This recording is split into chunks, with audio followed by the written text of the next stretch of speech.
Hi everybody and welcome to the channel. I am Richard. Today I'm gonna bring you into the future, shoot you up in space and take you with me out on secret missions because I'm gonna show you Rogue Angels. Now this is a game that is still really in the prototype state, as you can see here on the box. This game will soon be out on Kickstarter and the final product will look a lot different than what I'm gonna show you today. But this is a sci-fi dungeon crawling type of game. I'm going to show you an overview of the gameplay today, and I'm going to show you the setup of this game. I really think that this game, the final product, can be really, really cool. I've had the honor here to try out a few missions, and they work really, really well. So today I'm going to show you the setup. Like I said, I'm going to show you an overview of the gameplay. Let's just take a look at it.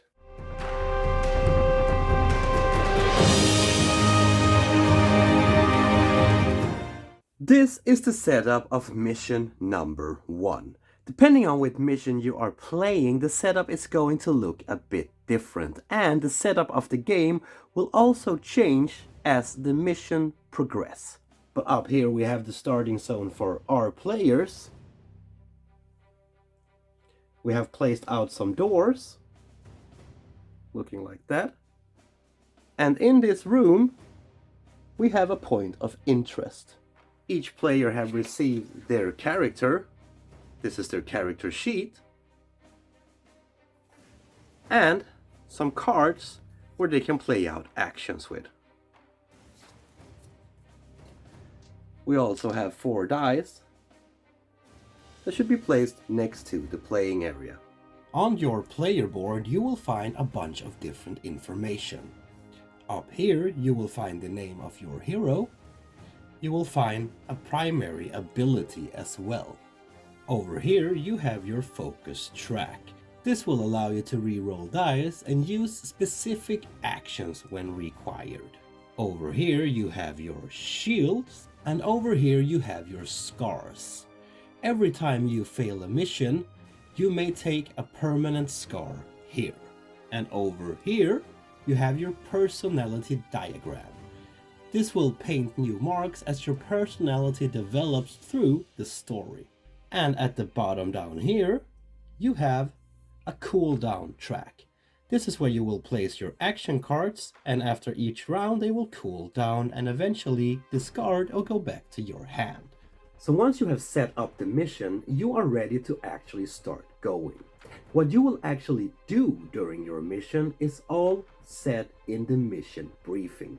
Because each mission has a mission briefing. What is your goal? What is your objective with this mission? Well, you will all find out that in the mission text. Here we're supposed to reach the point of interest in here, and once we do, the game will upgrade. Meaning that the mission will have an update, and we will need to put out new things on the map. Maybe some enemies, probably some enemies, but also some new goals that we're trying to reach. Now we all of a sudden something's gonna happen on the map, and we might need to have a different approach to the mission, do different kinds of things, reach another part of the map that we didn't really realize before. And that is the way the missions are played out. You have a start and then you have an update, something's gonna happen, the map is gonna change. And the campaign kind of works the same way. You have a starting mission that moves on to the next mission and so on. And in the end, you will have an aftermath, where eventually something's gonna play out to tell you how it all ended. But when you play the missions, you always start with the player turns. During a player's turn, you can do 2 actions, meaning that you can play 2 of your cards that you have in your hand. And depending on which card you choose, different things are gonna happen. You can do different things, and this is a quite cool feature. So you take the card and you play it, and then you place it down here on the track, depending on which number you have up in this corner. Here you can see it's a 0, which means that this card actually goes straight back into your hand once you have played it. But several of these have numbers up here in the corner. And depending on which number you have, you should place it on different places on your cooldown track, because you have numbers here as well. So if you have a number 2, well, you can place it on 2 or above. But if you have a number 4, for example, you would need to choose number 4 because, well, you can put it on something that is lower than the amount up here. And depending on which card you choose, you can do different types of actions. If we take a look at this card here, for example, we can see that this is a move card, as this is the symbol for move. Here you can see the amount of dice that you should roll for this card. Depending on what you roll, you will have different types of effects down here. I got 2 plus 1 and 2 movements, and everything that is within the brackets here will change to the value you just got, which means that I can move 2 plus 1 plus 2, giving me a full amount of move 5. And then you also have some more text telling you what else will happen or could happen during your movement. Or if we instead look at this card here, for example, we can see that this is an interaction. This is an interaction symbol, letting you interact with things or enemies. Here we should roll 0 dice, so the amount of damage will stay the same. So we can deal 2 damage to an enemy within the range of 4. But as you can see down here, we could choose to boost this weapon using our inspiring tokens from our player board. Remember that I told you that you could use these fields to boost your weapons? Well, you could do that now, for example, boosting the weapon that you have on your hand. But you would only be able to use it once per mission. So down here on this card, you can see that you could get 1 more die by using the blue field. And you could do that, then you would pump up the damage on this weapon, for example, but you wouldn't be able to use it further on in this mission. So once you have chosen the card you would like to play, you have rolled the dice that you should play according to the card, you place it down in the cooldown track corresponding with the number on the card. And then you simply do your action. I choose to move, and I got 3 movements on the card, plus the extra, remember? So I could actually move all the way up to the door if I would like to. And that's the way an action plays out. It's pretty simple. Now you have 2 actions on your round, so I get to play 1 more card. During a player's turn, you can do a lot of different things. You can interact, you can shoot, you can move, you can interact with computers or humans, enemies, whatever you can find out there. And depending on which character you have, you will also have different types of abilities. And like I said, some of these ones can be raised or boosted using the fields down here. Movements and shooting in this game is quite basic. You need to have line of sight to be able to shoot what you want to shoot. Makes sense, right? It's kind of hard to shoot something that you can't see. And you can't move through closed doors or walls because, well, you're not Superman. But when it comes to interacting with things, that's where this game is a little bit different. Because you need to draw tokens from a bag. Now, as you can see, this is not tokens, this is merely a pearl, so the finished product will probably look a bit different. But you get the idea. And you should draw 3 of these tokens and hopefully get the same color. I did not. I got 2 purples and a blue one.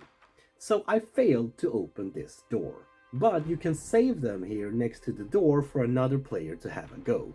And if you are lucky, you might draw 1 white token, because these ones, they are any color. So if I had drawn 2 purple and 1 white, I would have managed to interact with the door and open it. But if you draw 2 white ones, well, your turn is over and you fail. During your turn, you can also choose to rest instead of doing 1 action. In that case, you simply slip your cards 1 step to the left. And the cards that are outside of the track, it goes back to your hand. Or you could choose to concentrate, meaning that you would gain 2 more focus. You can of course only have the top amount of your focus track, so you can never go above. But if you have 2, you could start to concentrate and get up to 4. Once your turn is over and you have played your 2 actions, you automatically need to take 1 rest action, moving all the cards 1 step again, and hopefully getting a card back up on the hand. You also need to flip your activation token, showing that you are no longer active and you have done your movements. I don't have one of those, but just imagine it in your head. And then we need to move this little token here on the turn track 1 step to the right. The players all place out their turn simultaneously, so there's no I go first and then you and so on. I could go first and then the player to the right and to the left and whatever, it doesn't really matter. But once all players are done, we have turned up the heat here on the turn track, we move into the mission update check. This is where we need to see if we have met the requirements to do the upgrade on the mission.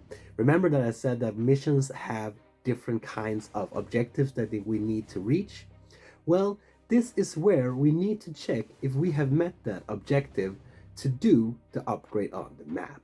If we have, we do the changes on the map, add enemies or whatever it is, and then we move into the enemy turn. The way the enemies act in this game is quite different and quite cool. Depending on which mission you are doing, they will do different types of attacks and follow different types of attack schemes, looking like this. And they are double-sided. The red ones will be the ones that go first, and then the yellow ones will activate. Now, the bases on these ones are white, so you will just have to imagine that this one is red and this one is yellow, meaning that this one will go first. And depending on which mission you have, they will have the different types of patterns. You can see the names up here. That will tell you which attack it is. Let's just take this one. Before we take a look at the enemy's actions, we need to take a look at their stats, because each enemy has stats printed on them. This one here, for example, has a shield of 0, a HP of 3, a range of 2, it can move 5 steps, and it does 1 damage.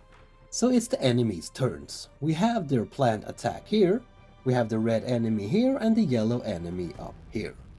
This here is the different types of movements or attacks that they will do. The first field here is the field for the lowest initiative. And then the second one is for the one with a little bit more initiative. If we read the text up here, we can see that if the activated enemy is at full health, we should use the text down here instead. But let's say it's not. We need to choose the red enemy with the lowest initiative. This one being the only red enemy out on the field, it will be this one. And we need to move it towards the last activated player. This is the last activated player. The enemy here has a movement of 5, so he can get all the way up to his enemy. And then we need to move from this field here into the one to the right. And we can see that we need to do damage to the same player or the nearest player that we have just moved to. So this one will do a damage for 1 on the player up here. Once the red enemy have been activated, we move into the yellow side instead. So we simply just twist this one around, and then we do the same thing for the yellow enemy. We start with the ones with the lowest initiative, and then we start with the first field and moving into the right one. Once we have activated that yellow enemy, we move on to the enemy with the higher initiative. Now again, we only have one yellow enemy here, so we will only use the field up here for now. But if we had had 3 yellow enemies, one with initiative 1, 2, and 3, we would start with the lowest one and then go down to the higher one. And again, reading the text up here to see if we should do any special movements down here instead of using the fields in the middle. Every now and then, someone in your crew is going to get hurt. It's just as simple as it is. You can't take away all damage. I mean, you have shields, but, well, sooner or later you're going to get hit. When you get hit, you need to draw a damage card. So if you get 1 hit, you draw 1 card, and if you get 3 hits, well, you get 3 cards. When you draw this card, you should read what it says on the text here in the middle. This one here, for example, says that when it was drawn, you should place it on number 3, meaning number 3 down here on the fields where you have the cards that are not in your hand. If there's already a card on number 3, like in my case, well, at least I get that card back in my hand, so it's not all bad. But once you have placed it here, some of them have ongoing effects as well. This one, for example, takes away 1 of your range. So if you have 3 of range, you now only have 2 as long as this one is here. And when you discard it, you lose 1 armor. So every time you rest, these cards will also move 1 step to the left and eventually disappear. And that's the way the game plays on. You have the player phase, where each player plays out their actions according to the cards that they have on their hands. Then you move into the mission check, where you check if you have reached the objectives of the missions, or maybe there's an update. And the cool thing here is also that the updates mean that you need to do some choices sometimes. So each mission won't be the same. Once you've done that, you move into the enemy phase, and this is where the enemies activate according to their little activation scheme here, which is a quite cool feature. This does that you really don't know what the enemies are about to do or where they're heading. It's a quite cool feature. The game overall flows on pretty good. The rules are not that hard. It all just makes sense and it flows pretty easy. You use your little action cards here, you put them down here on your track, and then eventually you get them up in your hand again. Sooner or later you're going to get hurt, but it will also go away for you. And the way that the damage is done by the enemies are quite cool, because depending on which card you get here, different things will happen to your character. I mean, you might get handicapped and can't move as fast or far. You might not be able to shoot as good as you did. It's a quite neat feature. This game overall is a lot of fun. So if you like dungeon crawling and if you like sci-fi, you should check this out, because this is a really cool game. The artwork of this game is really well made, and you can see that the artist really loves his sci-fi. This is so cool. So many cool species, cool weapons, cool armor, and really well made. The art is just so beautiful. Here you have another map that I didn't show you before. Some kind of alien world. And up here you have the inside of a spaceship. All really cool and really good details. Really makes you feel that you are up there in space fighting right now.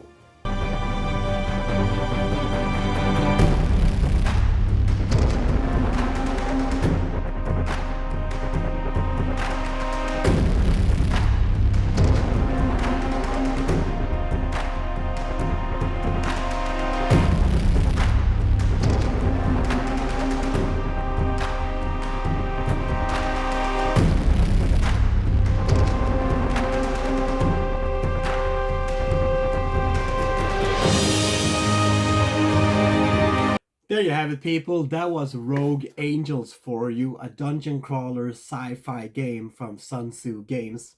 This will be out on Kickstarter soon. All the links will be down in the description. If you like dungeon crawling, action type of sci-fi games, well, check this out. This is really a lot of fun. I quite enjoy this. It's an awesome game. A lot of actions, a lot to do. I've only seen just a little bit here, and like I said, this is the prototype, as you might see. So I'm really looking forward to see the real thing. It's going to look really cool. There you have it, people. That was the video for this week. If you like this video, please give it a thumbs up. Throw in a comment. Are you going to back this game or are you going to check it out? I love to interact with you, so please comment. And if you like this channel, please subscribe to it. It gives me a smile on my lips every time. And until next week, people, please take care of each other and keep on spreading that board gaming love I know you all have. Peace out.